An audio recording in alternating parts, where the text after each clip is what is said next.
হচ্ছে একটা অগ্নির বাড়ির পাশে হচ্ছে একটা ঘর আছে যে তাদের ঘরের পাশে পাইছে যে, তো এটা নিয়ে ও খেলা করছিল।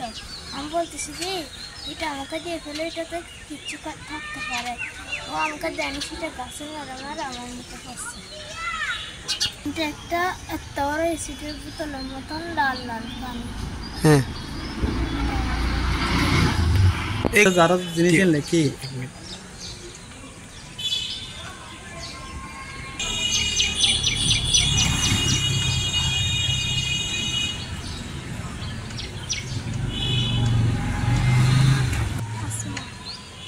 আসমা কোন ক্লাসে পড়ো? টু ক্লাস 2-তে? তোমাদের কোন স্কুল? ব্যাংকক হ্যাঁ, ব্যাংকক মুজাহিদ চৌধুরী পাড়া। ঘর আছে যে ছোট মানে খেলনার মতো করে মানে বোতল বোতলে পাইয়ে ওরা মানে ওর ঘরের দিকে পিছন দিকে গিয়ে ও জিনিসই ওই যে হদ বড় বোন হদ দিকে দেখবি আর দি ফেলা আমি ফেলাই দিই।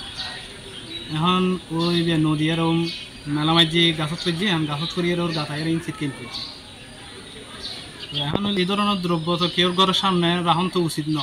গরু ফলে ধরিব, খেলিব, বিভিন্ন ধরনের গাছ করিব, হয়তো বা বড় ধরনের এক্সিডেন্ট হইতো, চুগো তো করিয়ে হয়তো চুগি নষ্ট করতে। এখন তো বর্তমানে এখন ধরতে গেলে ভবিষ্যৎ প্রায় অনিশ্চিত।